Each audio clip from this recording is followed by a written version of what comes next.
জর্জরে পোলাও না হলে খেতে ভালো লাগে না। অনেকে পানির পরিমাপটা জানে না, এতে করে পোলাওটা অনেক আঠা আঠা হয়ে যায় আর খেতেও অনেক বাজে লাগে। আজকে আমি কিছু টিপস শেয়ার করবো আপনাদের সাথে এবং পানির পরিমাপটা বলে দিব, এতে করে আপনাদের পোলাও হবে অনেক বেশি জর্জরে, খেতেও অনেক বেশি ভালো লাগবে। হ্যালো এভরিওয়ান, আসসালামু আলাইকুম, welcome back to my channel. কেমন আছেন সবাই? পোলাওর জন্য প্রথমে আমি মাঝারি সাইজের দুটো পেঁয়াজ কুচি করে নিয়ে বেরেস্তা করে নিয়েছি। এখন এখানে আমি এলাচ, দারুচিনি, লবঙ্গ দিয়ে দিয়েছি। আবারও মাঝারি সাইজের দুটো পেঁয়াজ দিয়ে দিয়েছি। এখন এটাকে আমি হালকা বাদামি করে ভেজে নিব। এরপর এখানে আমি চাল দিয়ে দিয়েছি। এই চালগুলোকে আমি 15 মিনিট আগে ধুয়ে পানি ঝরিয়ে রেখে দিয়েছি। এখন এটাকে আমি একটু ভালো করে নেড়ে দিচ্ছি। এখানে এখন আমি আদা রসুন পেস্ট 1 চা চামচের মতো দিয়ে দিয়েছি। এখন আমি স্বাদ মতো লবণ দিয়ে দিব।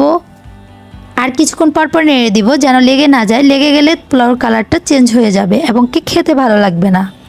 এরপর আমি এখানে 1 চামচের মতো বাদাম বাটা দিয়েছি। এরপর আমি 1 পিস লেবু স্লাইস কেটে দিয়ে দিচ্ছি।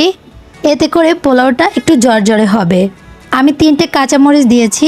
কাঁচামরিচটাকে একটু কেটে দিয়েছি যেন ফ্লেভারটা হয়। এরপর আমি যে পটে করে পোলাওর চাল মেপেছি ওই পটের 2 পট পোলাওর চাল এবং কি 4 পট পানি দিয়েছি। এরপর আমি এখানে চুলার আঁচটাকে মাঝারি হিটে রেখে রান্না করে নিব আর ঢাকনাটা ঢেকে দিচ্ছি।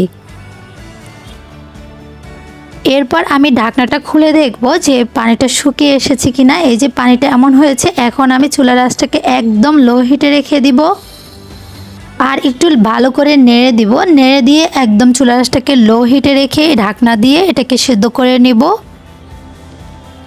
এর আগে আমি একটু ঘি দিয়ে দিচ্ছি উপরে। ঘি দিয়ে তারপরে আমি ঢাকনা দিয়ে রেখে দিব। এতে করে ফ্লেভারটা অনেক বেশি আসবে। আমার পোলাওটা কিন্তু সেদ্ধ হয়ে গিয়েছে। এখন এখানে আমি পেঁয়াজ বেরেস্তা দিয়ে দিয়েছি। এই তো আমার হয়ে গিয়েছে জর্জরে পোলাও। জানি না আপনাদের কাছে রেসিপিটা কেমন লেগেছে, অবশ্যই কমেন্ট করে জানাবেন। সবাই ভালো থাকবেন। আল্লাহ হাফেজ।